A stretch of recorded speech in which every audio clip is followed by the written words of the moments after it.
Hello and welcome to Matthew Reads, I guess. I think I'm wearing the exact same shirt as I was wearing in the last one. It's the same 1-0 shirt.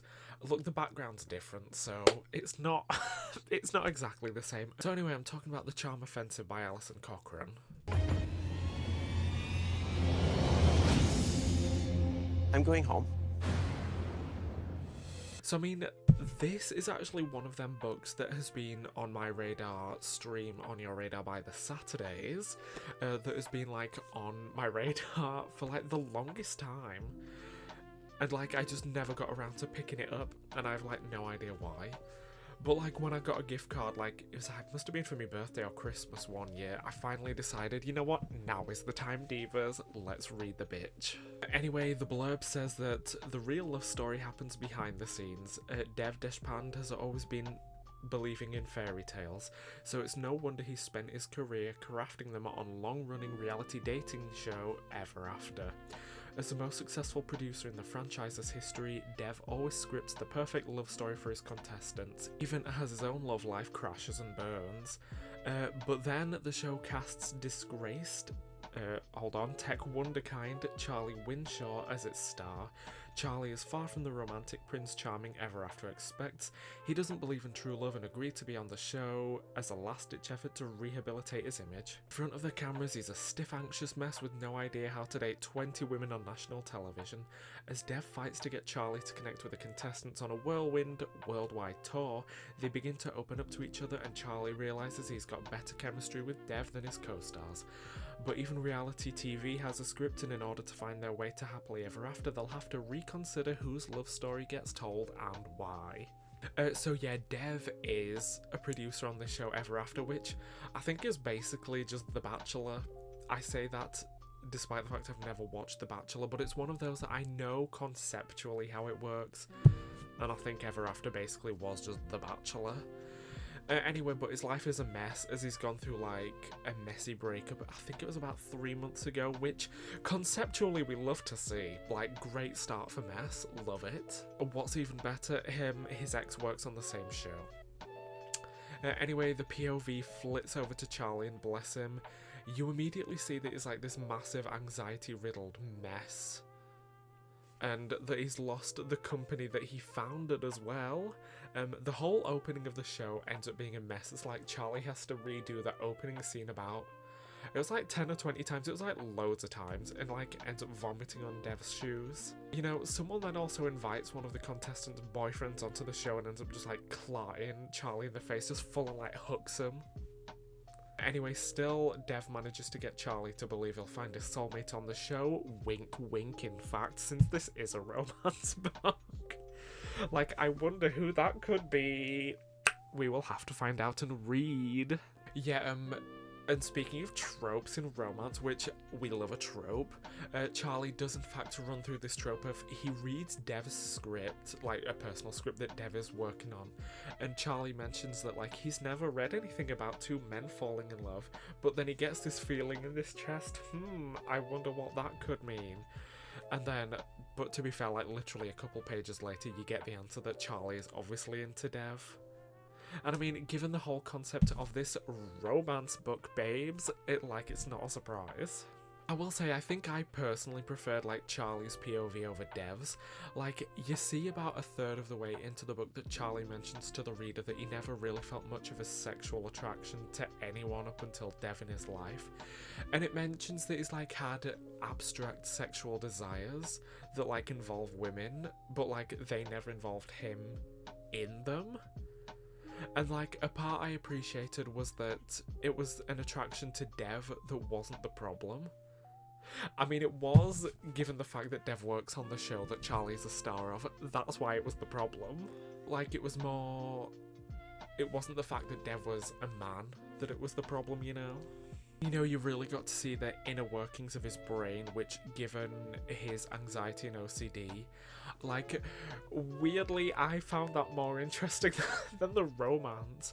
Like, also, like, on the other side of things, like, with Dev, who suffers from, like, depression, I found that, like, really interesting to read as well. And, like, I know that's horrible to say, but I just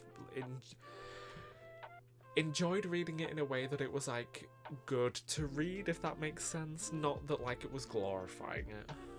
I will say something about the POVs that I found a little bit odd was like it was split POV but also like third person, and I think this might be the first book that I've read that does that. I think a lot of the books I tend to read more often than not are like first person, and I mean like when it's third person it's in a weird way more abstract, if that kind of makes sense.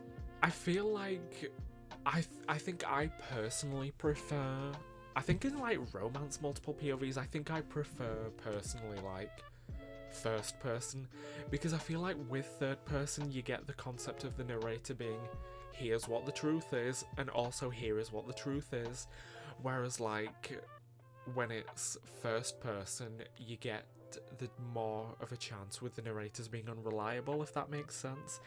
And then I feel like the character mess is almost like easier and better for me.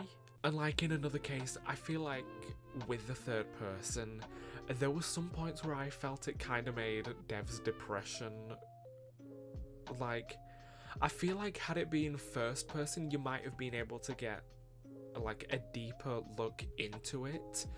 Because once again, like with third person, it's just saying like, this is what's happening. Whereas like to me, this is just me coming from a personal bias of saying I prefer first person over third. Whereas obviously there will be other readers out in the world that would like hate first person and would much prefer third. This is literally all coming from a personal bias of preferring first person. That is literally all it is.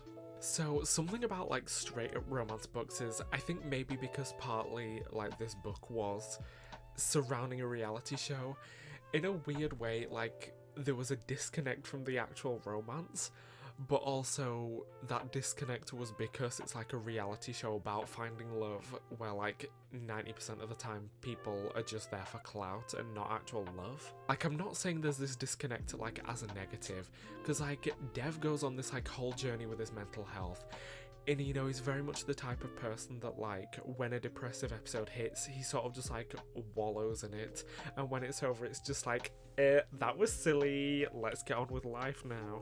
And then he just like moves on with his life. And it wasn't until like maybe the last third of this book, which I know is more or less how a romance book is gonna work, but like that's when everything started to hit for me, if that makes sense. Yeah, it was kind of like with Dev, it's obviously him and Charli were into each other, but like because he worked on this reality TV show that was meant to be about Charli finding the love of his life, every time something remotely bad happened between the two of them, Dev immediately just ran back to, well, this is about Charli finding the love of his life, not me, bye. And you know, I also saw that this book had won something on Goodreads. I don't remember exactly what it was. It was something like Romance of the Year or something to that effect. And I mean, I will say, this book definitely absolutely gagged me towards like the end of the book.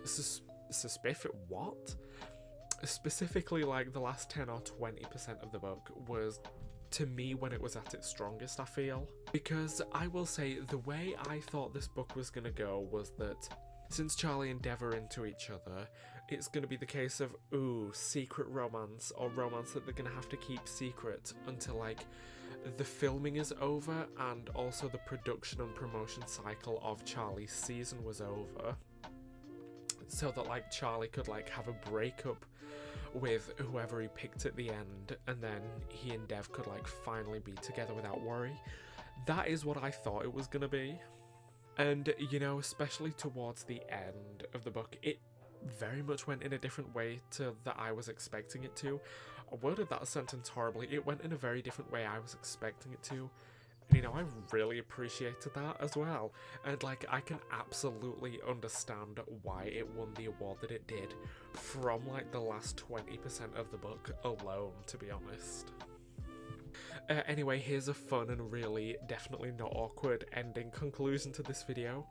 I definitely enjoyed this book, and I really have no idea why I put off reading it for so long.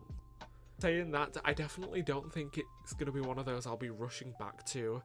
It'll be one of those that, like, I'm going to leave it on my shelf, and then I'll come back to it, like, maybe a few years' time, and I'll be like, why haven't I read this for ages? And then I'll read it again, and then I will be hit by the Gottmik Gagatron vibes of it all over again. So honestly, yeah, I mean, I imagine a lot of people who are watching this will have read this already. If you haven't, honestly, I'd say give it a read, and that's it. Okay, bye.